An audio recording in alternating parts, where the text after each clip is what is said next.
I think it is clear to believe in the power of ideas. Fresh thinking of the Manhattan Institute.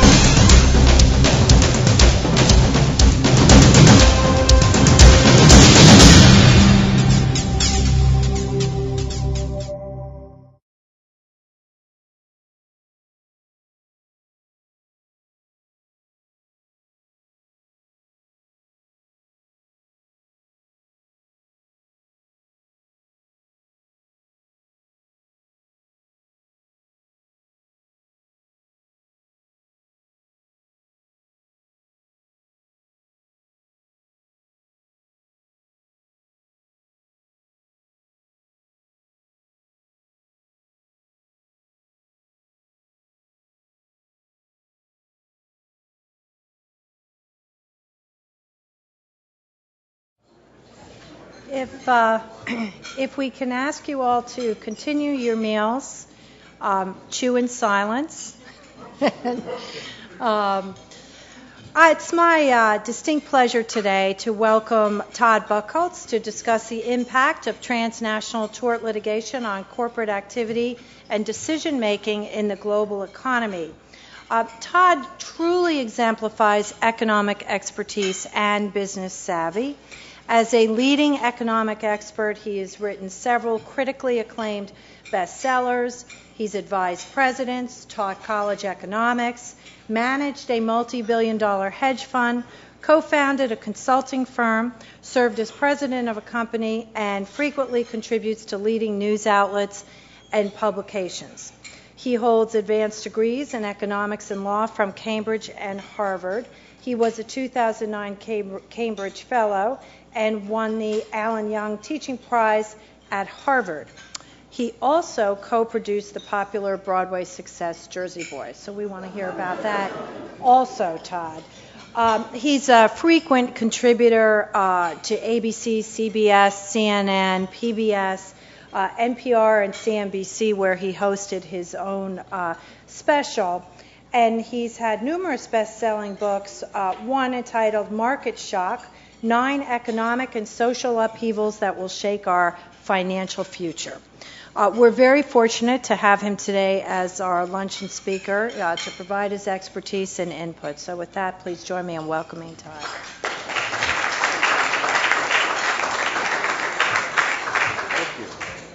Well, thank you, Lisa, for that very kind introduction. Lisa was nice enough to read everything my mother had written down, which is always nice. And it's always nice for me to be back here in Manhattan. I live in California now, but I was born here in Manhattan, up Fifth Avenue. It's actually been downhill ever since. I started on Fifth Avenue, Mount Sinai Hospital, rolled downhill ever since. But to be here in New York, New York where the Rockefellers started, the Roosevelts from Rockefeller, Kareem Abdul-Jabbar from New York City, so many great, George Washington from New York City. Now, some of you looked up just then, right, and said, wait a minute, that was Virginia. He came from, Washington was from Virginia. Well, it turned out George Washington was from here in New York. He cut down that cherry tree up here at Central Park, right? And when he did, his father turned to him and said, George, did you cut down that tree? And George said, Father, I did. I cannot tell a lie. And George Washington's father said, well, then, George, you better pack your bags and move to Virginia, because if you can't tell a lie, you don't have a future in New York politics. Is Elliot Spitzer here today? No. All right. Well, look, it's a pleasure to be here with you. And I was very fortunate to have been able to come in and sit in on the session and Jonathan's terrific paper, as well as the very lucid comments afterwards. What I'd like to do in my time here is try to put things in a larger macro context of globalization in the world, and maybe point to a couple other motivations for the sort of lawsuits that we've been talking about today. These are tumultuous times. One of the lessons in looking at countries and economic development, economic growth, is it's not about geography, it's not about latitude, it's attitude, not latitude. Right? You look at countries around the world and how they look at legal regimes, how they look at the concept of commercialism, of capitalism, of business. Right? It's not what economists call, in Economics 101, we use the term, quote, factor endowments. And you look at countries and you say, well, this country has a lot of gold, so therefore it's a good country to develop. Another has a lot of oil. But when it comes down to it, the minerals and the latitude and where you are geographically doesn't really count for much. The Soviet Union as the Soviet Union. Actually, I remember when I was a kid, looking at maps of the world, you'd see some of the maps would have the populations, but then others would have the raw materials and mineral content, right? And I remember a map when I was a kid of the Soviet Union, and they had everything. They had gold and wheat and bauxite, whatever that was, and all sorts of other minerals. And yet it was impoverished, right, from 1917 onward. In fact, I think what Ronald Reagan had said, there are only 4 things wrong with Soviet agriculture. Summer, winter, spring and fall. All right? You look elsewhere around the world, Mexico. Great location, on the border with the U.S. Mexico has had oil, but Mexico obviously has been a very difficult economic proposition forever. You look at other countries that are endowed with nothing, right? Hong Kong, a pile of rocks. The state of Israel, a desert. You ever read Mark Twain's Visit to Palestine in the 1800s? It was the most sorry, desperate, desolate place. And now, of course, Israel, I think, incubates more firms that get listed on the NASDAQ than just about any other country beside the U.S. So it's attitude, not latitude. When we talk about attitude, it involves the legal regime, among other important factors. Now, one of the points I'd like to make today is that these are treacherous times, and more than ever, we should recognize that one can, or a group of people can, crumble an economy, or crumble a country, right? Or crumble a stock market. We've seen vulnerability in the last couple of years as really most of us had never seen before. John Kenneth Galbraith, back in the 1950s, 1960s, if you ask the average well-read American who's the most famous economist in America, John Kenneth Galbraith would be near the top of the list. Right? And he served as ambassador to John F. Kennedy, professor at Harvard, and so on. And John Kenneth Galbraith, throughout the 1950s and 60s, was writing books basically saying that free market capitalism was dead. That Adam Smith, Milton Friedman, that's just old nonsense. Why? Why, Galbraith asked. Because, he explained, we have behemoth companies. We have a set of large companies that would live and dominate forever. And they had names like Radio Corporation of America, right? Now go find the RCA building, in Rockefeller Center. They had names like General Motors and so on. Well, what we've seen is that, in fact, the world economy, the U.S. economy, is much more dynamic, but it also shows the vulnerability of institutions that heretofore were seen as almost impenetrable. Right? A symbol of how things can change before our eyes. I told you I live in California now, so I brought with me my governor. There's Arnold Schwarzenegger on the left. There he is filling up his GM Hummer. Now, because he's married to a Kennedy, it's a hybrid Hummer. So Arnie's getting upwards of 5-6 miles a gallon to that baby. With that baby. All right, on the right, I've got Hot Wheels cars. All right, and I brought with me, in fact, a Hot Wheels car I bought at Target the other day. All right, $1.07 at Target. The Chinese work cheap. $1.07 at Target. And it's a Pontiac. Now, what is this to scale? I don't know, 1 to 100 or 1 to 200? But you realize today, and a symbol of how things have turned upside down, the vulnerability of companies and institutions, the market capitalization of General Motors today is worth less than the market cap of the Hot Wheels cars. Hot Wheels could buy GM. They don't want to. Why are you laughing? We're all American taxpayers. We bought GM instead, right? But this is this era we're living in, where things can happen at a faster speed than ever imagined before. Speed is of the essence. The very moment at the Federal Reserve Board, Ben Bernanke or President Obama or my old friend Tim Geithner at the Treasury Department, the moment they turn on their microphone, I hold on to my wallet. All right? Because I know within a second, the slightest statement they make can rob me of what I've got, maybe can make me some money. I have to tell you, Geithner and I go way back. I worked with Tim years ago. I worked with Tim before he made the money he forgot to pay his taxes on. But now, I've got to pay very close attention because institutions can be more vulnerable. Globalization was mentioned before. A reason why we will see more and more of these transnational lawsuits. Just to give you a perspective on globalization. Globalization is something that generally lifts incomes. But one thing we have to admit, those of us who believe in free market capitalism, the free market is not a pain-free market. Right? The free market is not a pain-free market. If you're in favor of market capitalism, if you're in favor of the free market, you do no service to the cause or the argument to say everyone wins. Of course not everybody wins. Some people lose, but the reality is there are more winners and winners in greater magnitude than there are losers. So overall, it's a good deal, but we can't argue that everybody benefits. So what we see in globalization is we see winners, we see some losers, and we've got to understand some of the mentality behind the losers. Right? A couple images up here. The Berlin Wall, right? 1989, the Berlin Wall comes crashing down, the March of Freedom. President Reagan had demanded Mr. Gorbachev tear down this wall, and the wall came down. I was serving in the White House in 89 when the wall came down. I could talk to you about the politics of Poland and Berlin, but the Manhattan Institute and ILR didn't ask me to come here to talk about the politics of Berlin and Poland. I'm supposed to talk about the economy and these lawsuits. There's economics for us in that foreign photograph. This is not just that's not a political photograph. That's an economic photograph. For every square foot of Berlin Wall cement that crumbled to the ground as dust, hundreds and hundreds of workers who've been trapped behind that wall, trapped under communism, were suddenly free. Well, free to do what? Free to vote, free to travel, free to start a newspaper, but also free to compete. Well, who do they compete against? Against you? Against me? Against somebody writing software in Silicon Valley or assembling textiles in North Carolina? One reason why there is this sort of angst and concern among middle-class people, and maybe more pressure and more reason that people will join these YouTube viral videos and watch them, is there is this uncertainty about our future because we're competing against, what? If you add the opening of India and China to the opening of the Berlin Wall, 1 billion workers that didn't seem to have existed 10 years ago.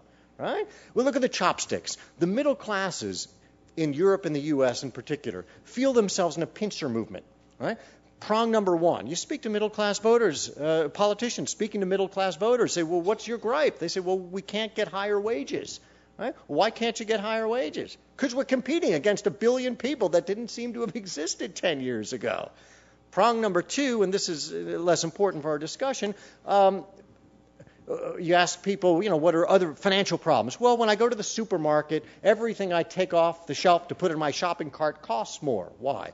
Because as workers around the world see their wages going up, they expect, as we do, 3 meals a day, and they push up commodity prices, right? So middle classes around the world feel more anxiety than perhaps they've seen before. And then we've had the amazing mergers and acquisition waves that can also shake confidence. Now, none of the factors I'm talking about argue against globalization. They all argue on a net basis for it, but we've got to understand why there is some residual anxiety, or maybe building anxiety. The mergers and acquisition wave, to me, it got kicked off most dramatically, I guess it was 10 years ago or so. I remember turning on the TV and hearing that Daimler-Benz and Chrysler, two companies that had made tanks that fought each other in World War II, were merging. Right? Now, most of us here, we grew up with the idea, the big three in Detroit. The big three, what does that phrase mean anymore? Right? You might as well talk to Grandpa about Studebaker and Packard to talk about the big three. People are afraid of who their employer is. They don't know who their employer is going to be in these cases. This story about the Daimler executive in Stuttgart when this merger was announced. He called together his staff in a room, and he had handouts and flow charts and flip charts. Finally, the guy in the back raises his hand. He says, okay, I understand who I report to, what my division does. What I don't understand is in German, how do you pronounce Daimler-Benz, Chrysler, Plymouth? He stumbled over the word Plymouth. Well, the Daimler executive at the podium, he couldn't say Plymouth either. Finally, he throws up his hands and he says, it's pronounced Daimler-Benz. The Chrysler is silent. This is pretty much the way that one worked out, right? I have a daughter in high school who is taking a world history course, and I took this from one of her textbooks in globalization. This was a map of silk routes and spice routes, Marco Polo 700 years ago. What were they trading? They were trading dates and figs and prunes. Basically, breakfast for old people. That's what they were trading. These silk routes are back, but it's not about that. It's financial flows. It's petrochemical flows.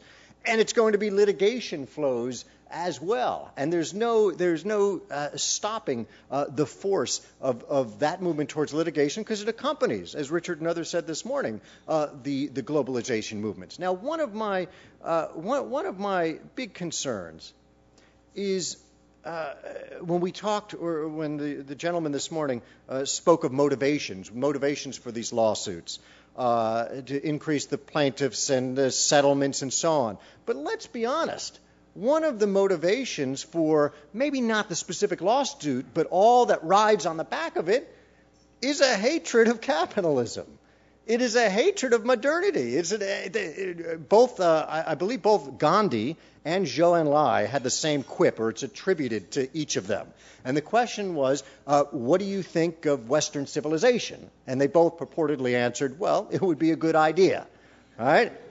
There are many, especially among the intellectual elite, who think that modern life has been one big, bad mistake.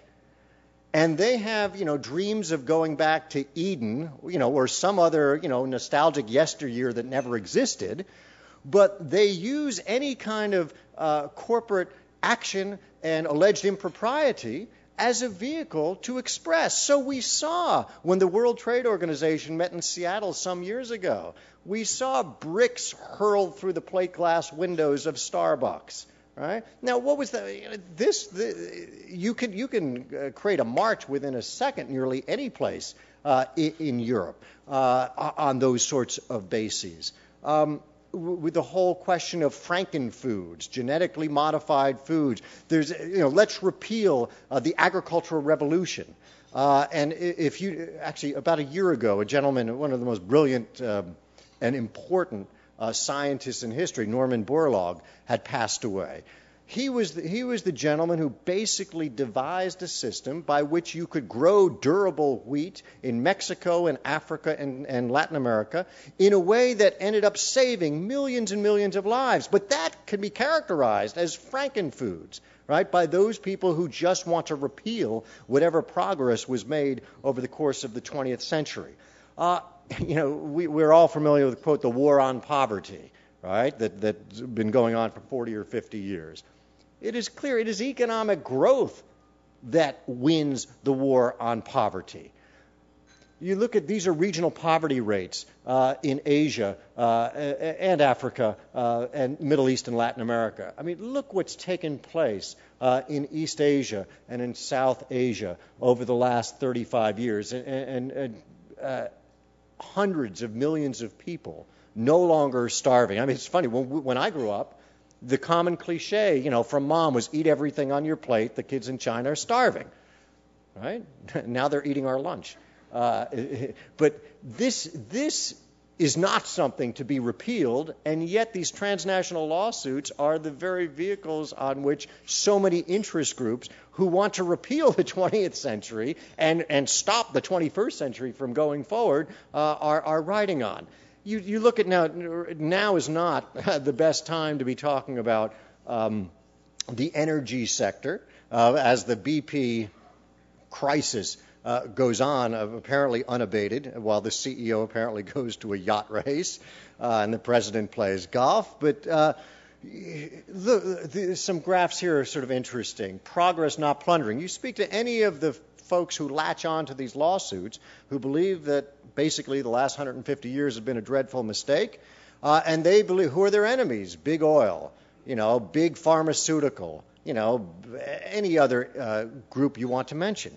But then you look at the progress that's actually been made. This chart here shows on the left, this is the U.S. In 1940, over 3/4 of the population was using coal or wood heat in its own home, right? Emitting, untold, ghastly amounts pollutants. And so, you wouldn't, if you interviewed any of these protesters on the street, none of them would have any clue or deny, or certainly they would deny that there's been any progress on this front, and still instead they'd like to repeal the 20th century.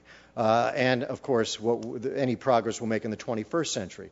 And then, of course, we're all here to focus on the transnational lawsuits and how we've got this battle going on between legal interests and perhaps the economy and perhaps job creation. We spend about, by the way, I second James's earlier comments and salute to Lisa and others who've worked and succeeded in some respects on class action reform. We still spend about 2.2% of our GDP on litigation in this country. I'm hoping that downturn continues, but there's reason to wonder. Richard earlier had spoken about analogies to asbestos lawsuits and so on. What I'm seeing with the transnational lawsuits, and I certainly yield to Jonathan as having done far more homework than I presume anyone else in this room on this issue, we're seeing people get involved who do not really have a stake in the matter, who do not have, quote, skin in the game.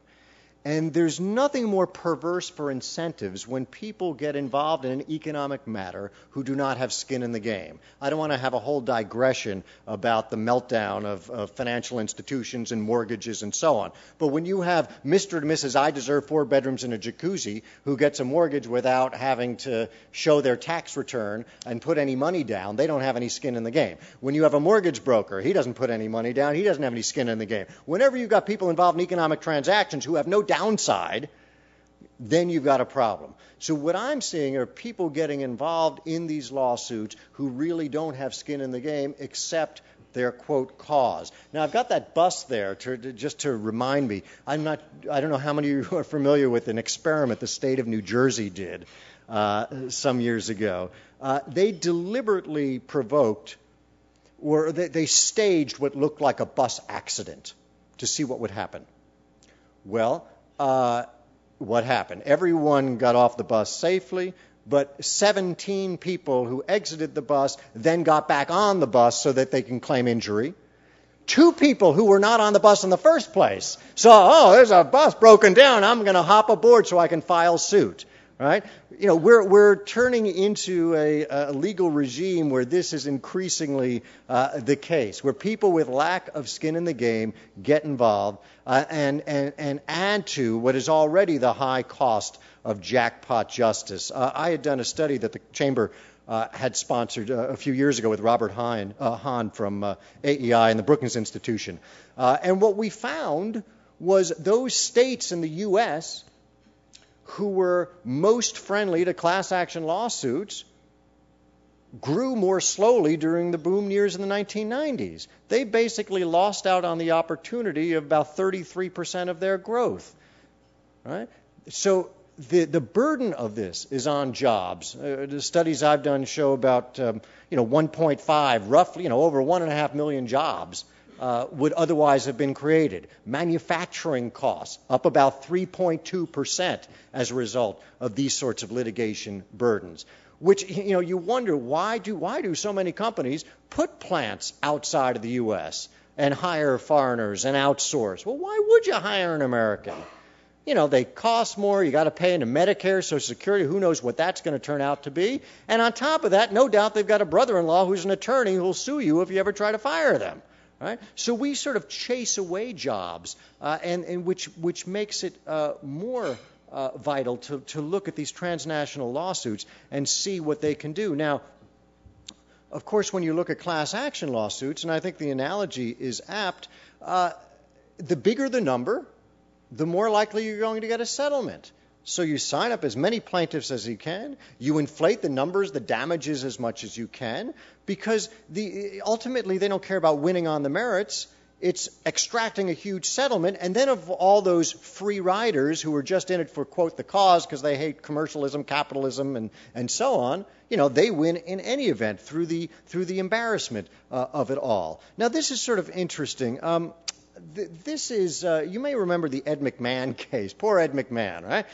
Publishers Clearinghouse. Remember, the magazine subscription company was sued. It was alleged that people who were filling out those forms to win the $10 million weren't really informed correctly of what their odds of winning were. Right? So the attorneys general for various states decided that they'd been duped. And there was a settlement. Now, I found this interesting. This was a letter that went to households in the state of Tennessee from their attorney general, okay, after a settlement was reached.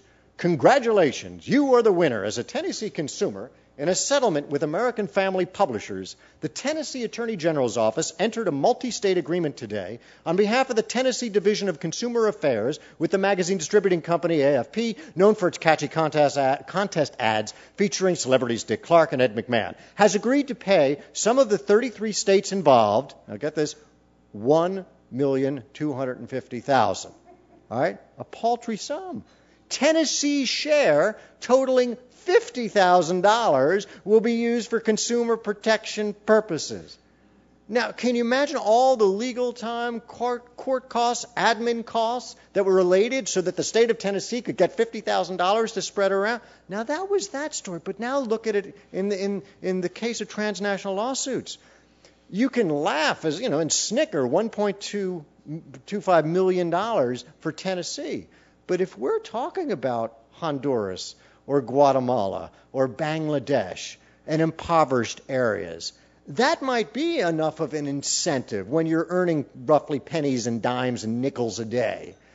So the hurdle rate for wanting to file these sorts of suits may actually be far lower, which makes an epidemic of transnational class action lawsuits perhaps more likely and in the end more virulent than the domestic class action lawsuit abuses that we have had to face. And when I say we, I'm not speaking of the Chamber of Commerce, ILR, Manhattan Institute. I'm talking about we, the American people, households, consumers, job seekers who find that their economy is smaller than it should be and the job opportunities are fewer than they otherwise should be, and the innovation and the R&D is less than it should be because companies are afraid of the impact of lawsuits, domestic and transnational.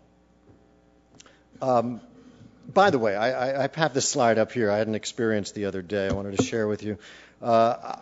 Nothing I'm saying is to defend British Petroleum or any other, malfeasance, any corporate impropriety or negligence. In fact, I was here in the city a couple weeks ago, and I was meeting my wife at the theater. So I ducked into the Pizza Hut, and I got to the front of the line. Young woman, big doe eyes, looks at me apologetic and says, "I'm sorry, we don't have any more pizza." Like, so what are you now, Hut? So I'm not defending bad service, nor am I defending bad actors. Okay. I'm going to skip a couple slides in the interest of time here. There are some lessons, and one observation, and I'm not exactly sure how to put this. In the 1960s, sometimes protests, social protests, are for good causes. In many cases, they're for good, noble causes. The founding of this country was in a social protest. Right? Civil rights was a social protest. Marching for civil rights, a noble thing to do for most of the people involved. The Vietnam War, a very decisive issue. In retrospect, we in this room may be very divided on the war and protests.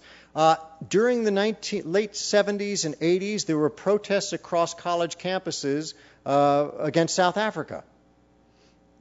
As I see it, having been to South Africa, having seen how Mandela actually took the mantle of leadership and far surpassed most anyone's expectations in terms of magnanimity, it was a good thing. But I get the feeling across college campuses that people haven't had a damn thing to do since they put down those signs for South Africa. And now they're looking for something else to put on those placards. Now, I see Israel on those placards, All right, that's taken a lot of it. But in the same way, if it's not Israel, it's going to be some corporation. All right, what are the lessons here? First of all, one of the lessons from the point of view of the plaintiffs is that isolating and ostracizing works. It does. When I was in college, I remember protests against Nestle, right, because of the milk formula. Claims that they were dissuading African mothers from nursing the babies, but instead, inveigling them to use Nestle milk. And so Nestle became kind of persona non grata on college campuses. Ostracizing and isolating does work. Another lesson, though, is that by and large, though there are bad players, companies and countries are not immortal. I mean, we may very well be seeing the end of Greece, right? Belgium seems to be disintegrating before our eyes. And we see companies die before our eyes. There is this naive concept, especially among elites and among protest movements, that think that companies and countries are immortal. You can raise their taxes forever. You can regulate forever. And that's okay. The pocket is as deep as anyone could ever imagine. I remember a silly episode of the show Seinfeld, right, where the goofy guy Kramer is talking about, I can't even remember what the plot line was, but it was some rich guy. And Kramer said, well, he can write it off. I'll get that from him. He'll just write it off. And finally Jerry turns to him and says, you don't even know what write it off means, right? In the same way, you've got people going around deciding, well, we can suck this company dry, we can tax them forever, we can regulate them forever, and it's an endless resource. And the fact is, companies, countries die. And if you don't believe me, just flip through the back of John Kenneth Galbraith's books and read the names of companies he assured us would be around forever, or go look for the RCA building or the Woolworth building further south. All right, another point. Lack of skin in the game is dangerous. When you've got parties involved in disputes who have no downside risk and only a reason to add to pressure, that distorts incentives. And then finally, we always have to ask, what is the real motive? What is the real motive? Is it to win on the merits? Is it to extract a settlement? Or is it simply to decry and ostracize companies and capitalism, or the United States of America, or advanced societies? One last slide here in terms of motives. There's an absolutely terrible movie. I can't remember the name of it, but Bruce Lee starred in it, and Kareem Abdul-Jabbar starred in it as well. I was watching it, I was trying to stair-step at the gym, and I couldn't believe how terrible it was. But there's Kareem Abdul. Guess which one's which. So there's now Bruce Lee there.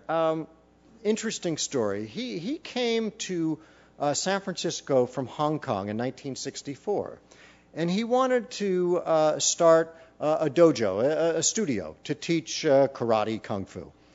Well, what do you know? Among the things he wanted to do was teach martial arts not just to Asians, but to white people and to black people and whoever would come into his studio. Well, so he's teaching, and then one day, a protest march shows up at his studio. All right? A protest march of other martial arts teachers, right, from the community, from the Chinese community in San Francisco.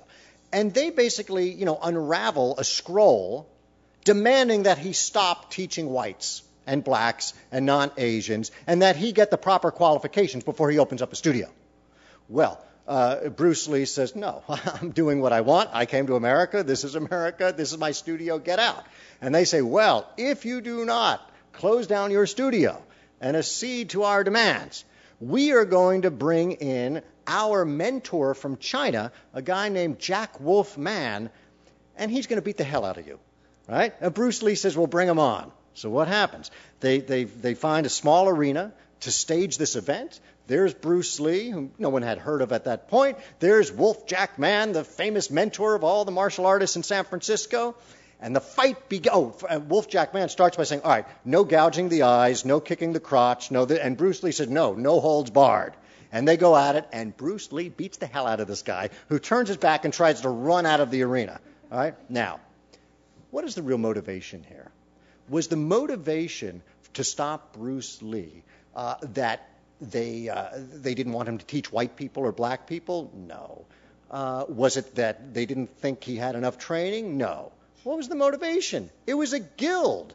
It was a group that were trying to keep out a new competitor. It was a group of people who were trying to preserve their domain and tear down anyone who was going to create something new. It was a group of people who were trying to repeal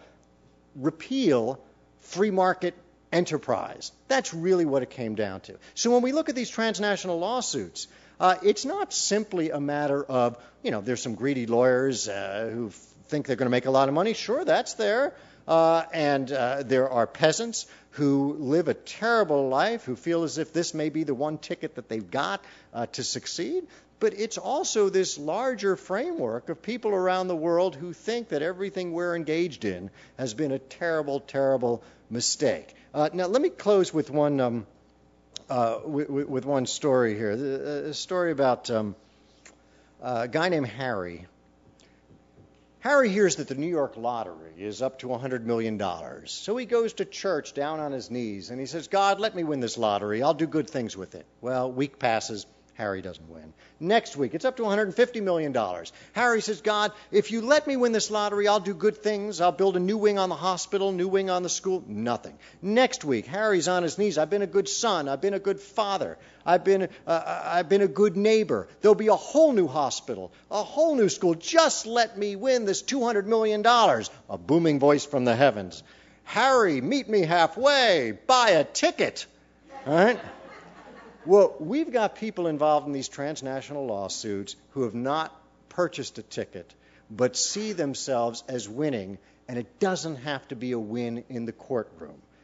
And when it's not a win in the courtroom, it's a win across society for them, which in my book would be a loss for American households, and not just American households, but for the world economy, for jobs around the world, for prosperity around the world. So again, I salute Jonathan and all the work he's done, and the ILR, the Chamber and Manhattan Institute, and I thank you so much for having me here this afternoon.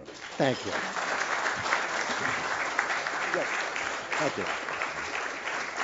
Thank you.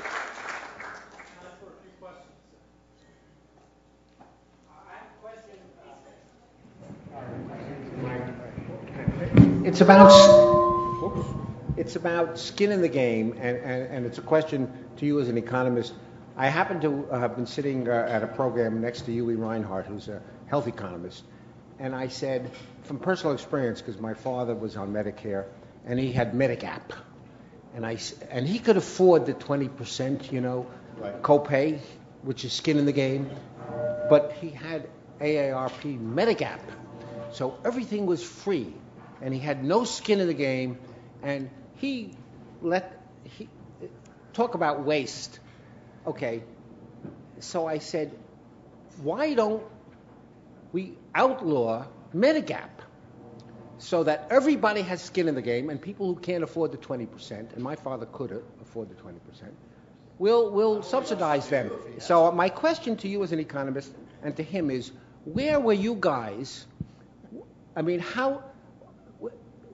This is a no-brainer that you got to have skin in the game. We need the economists to speak out and basically explain this. How do you deal with this? Well, it's I'm not sure, but you're right. In healthcare, it's especially. I don't intend to make a pun here, but it's especially acute. It's as if people are shopping with somebody else's credit card. I had grandparents who, when they were older, moved into actually quite a lovely facility run by Marriott, and I saw some doctor coming along who was going door to door. And I asked, my grandparents were in good condition. They didn't need to see a doctor. What was this about? Well, it turned out he was a podiatrist. He went door to door clipping the toenails of old people who lived at the Marriott retirement hotel. Right? This is a problem. And the other, I skipped a slide here in the interest of time. we are building up a larger and larger class of people without skin in the game. If you look at the left slide, the percentage of individual incomes with zero or negative tax liability is about 1/3 the U.S. population. Now, how many of you are familiar, just to get philosophical, the professors ought to know this name. How many of you know the name John Rawls? Right? He was a great philosopher, one of the most famous philosophers of the 20th century. John Rawls wrote a book called The Theory of Justice, and it is deemed a rather communitarian, tends to be more favored by the left than the right. He was often juxtaposed with Robert Nozick, who wrote from a libertarian perspective. All right? But there's an interesting, fascinating idea in John Rawls' book. He uses the phrase a veil of ignorance. He said, if you're going to plan a society, and deciding what kind of economy to set up, what kind of society to come up, if you want to do it in a fair way, you should have people come together, and this would only be theoretical, under a veil of ignorance. Sounds a little bit like Get Smart in a Cone of Silence. But the veil of ignorance, and the point of the veil of ignorance is you would go into a room, the Constitutional Congress would go into the room, and none of us would know, nobody voting to set it up would know, am I a smart person? Am I a stupid person? Am I skillful? Am I handicapped? Am I disabled? We have no idea what our endowments of talents are. And then we could come up with maybe a fair way of figuring out how to run society, that veil of ignorance. All right. Now, why am I talking about that? If you were going to start a new country, all right, let's say, a group of us are leaving America and we found some island, we're going to start a new society. Would any of us start a new society off by saying, well, first thing, let's have 1/3 of us never have to pay taxes? Well, that would be a dreadful idea, because the third that don't pay taxes would have no incentive to say, well, let's be careful what we spend money on. Their answer would be just bring on the benefits. And so increasingly we have this whole social system now, and not just Medicare, but the entire society. When you look also at the number of public employees, and I know the Manhattan Institute has an article on public employees in California in the issue that's out on the front table. We've got more and more people with lack of skin in the game, and at the same time, this naive view that those people who do have skin in the game, well, they can, quote, they can write it off. Well, as Margaret Thatcher said, the problem with socialism is sooner or later you run out of other people's money. And we're coming to that point very, very soon.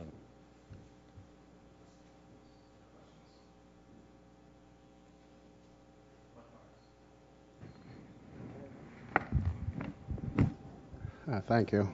Kramer brought 3 lawsuits. Number 1 was against a corporation that had ripped off his idea for ocean cologne for men. The second one was hot coffee, the coffee was too hot.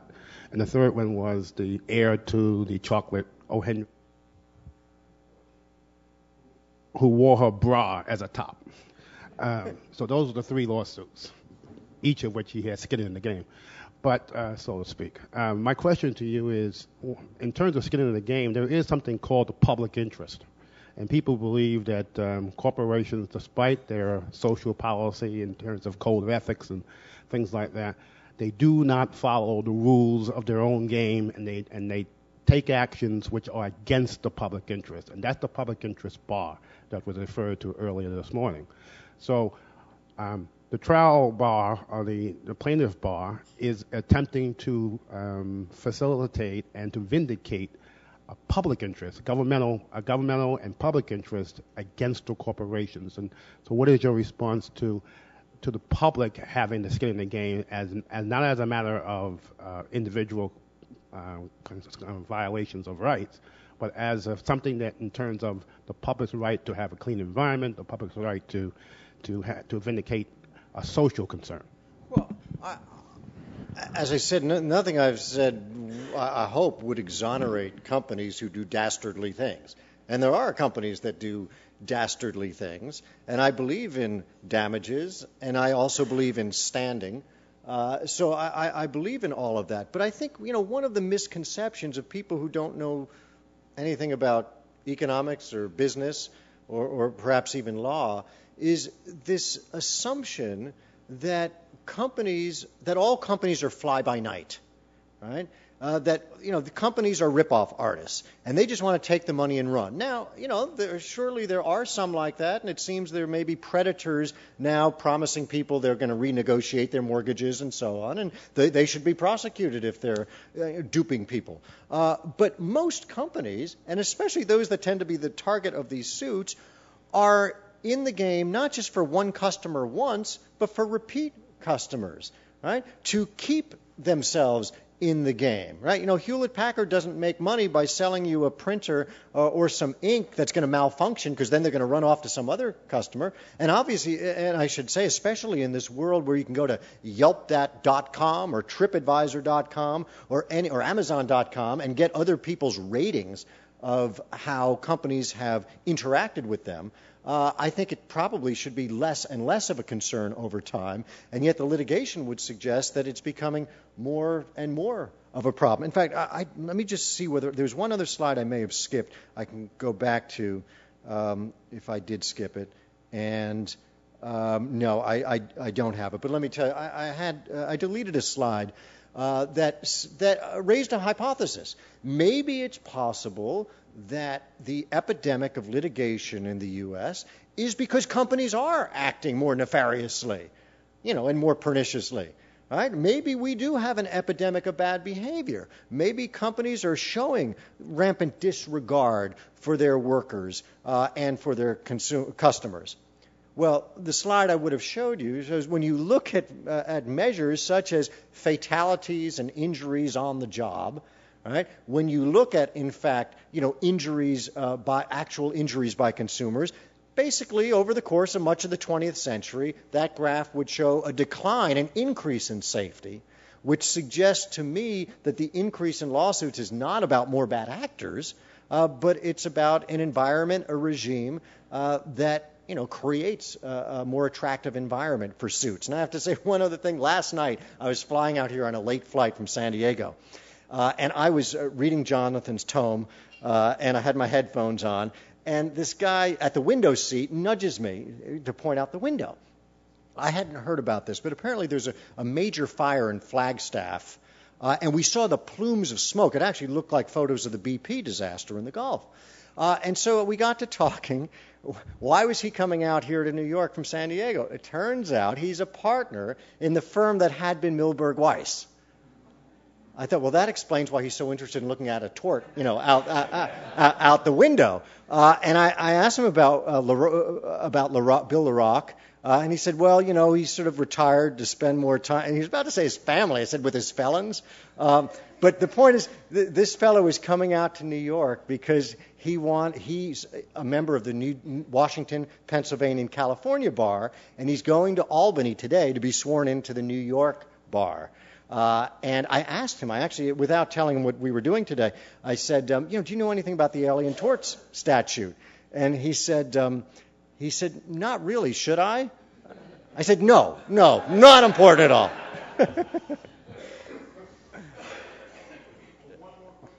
See one in the back. What is the validity of saying that companies and countries are not immortal? You don't find variations that sharply contrast between the two in terms of reasons and public reaction? Yes. There's a bullet point among the slides that said companies and countries are not immortal. And of course, as the woman points out, there are numerous different reasons why companies may falter. They may have a terrible product. They may make a bad financial decision, and so on and so forth. And there are countries that go under because they're evil, because they're stupid, or maybe they were naive. So that was a gross simplification. But my point is that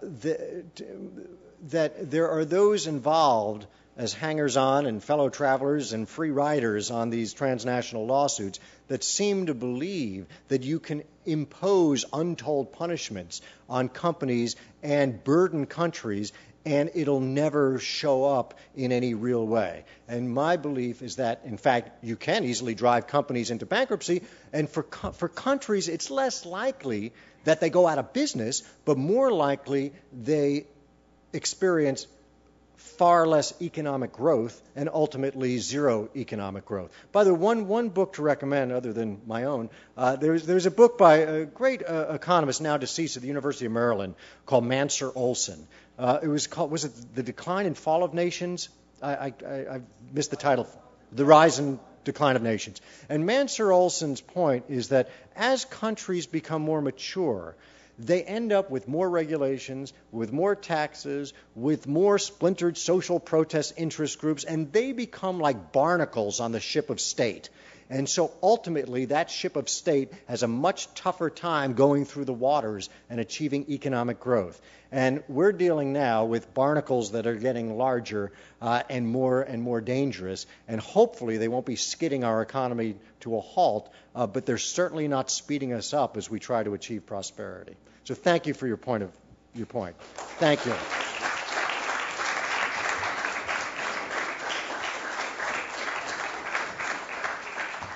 You're dismissed. Thanks for coming, everybody. I think it is clear how fortunate we are to believe in the power of ideas. Supply the common sense and the fresh thinking of the Manhattan Institute.